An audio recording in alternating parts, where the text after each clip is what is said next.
KSRTCയുടെ ആദ്യ business class bus.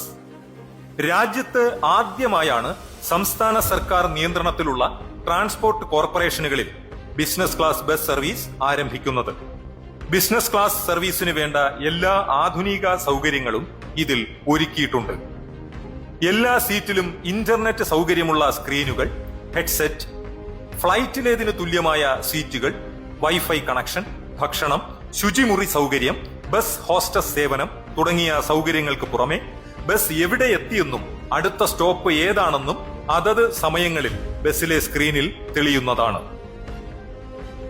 ആദ്യഘട്ടത്തിൽ തിരുവനന്തപുരത്ത് നിന്നും എറണാകുളത്തേക്കും എറണാകുളത്ത് നിന്നും തിരുവനന്തപുരത്തേക്കും രാവിലെ 5:30 പുറപ്പെടുന്ന തരത്തിലാണ് business class service ക്രമീകരിച്ചിട്ടുള്ളത്.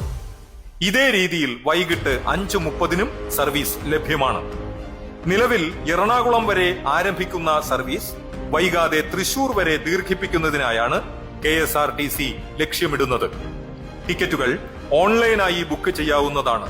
Travel card ഉപയോഗിച്ചും യാത്ര ചെയ്യുന്നതിനുള്ള സൗകര്യം ഒരുക്കിയിട്ടുണ്ട്. KSRTCയുടെ ആദ്യ ബിസിനസ് ക്ലാസ് ബസ്. രാജ്യത്ത് ആദ്യമായാണ് സംസ്ഥാന സർക്കാർ നിയന്ത്രണത്തിലുള്ള ട്രാൻസ്പോർട്ട് കോർപ്പറേഷനുകളിൽ ബിസിനസ് ക്ലാസ് ബസ് സർവീസ് ആരംഭിക്കുന്നത്. ബിസിനസ് ക്ലാസ് സർവീസിന് വേണ്ട എല്ലാ ആധുനിക സൗകര്യങ്ങളും ഇതിൽ ഒരുക്കിയിട്ടുണ്ട്.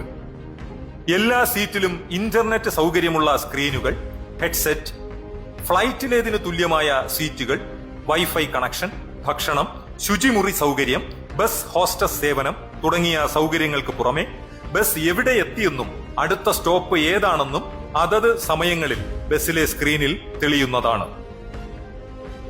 ആദ്യഘട്ടത്തിൽ തിരുവനന്തപുരത്ത് നിന്നും എറണാകുളത്തേക്കും എറണാകുളത്ത് നിന്നും തിരുവനന്തപുരത്തേക്കും രാവിലെ 5:30 പുറപ്പെടുന്ന തരത്തിലാണ് ബിസിനസ് ക്ലാസ് സർവീസ് ക്രമീകരിച്ചിട്ടുള്ളത്.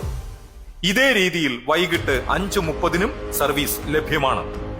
നിലവിൽ എറണാകുളം വരെ ആരംഭിക്കുന്ന സർവീസ് വൈകാതെ തൃശൂർ വരെ ദീർഘിപ്പിക്കുന്നതിനായാണ് KSRTC ലക്ഷ്യമിടുന്നത്.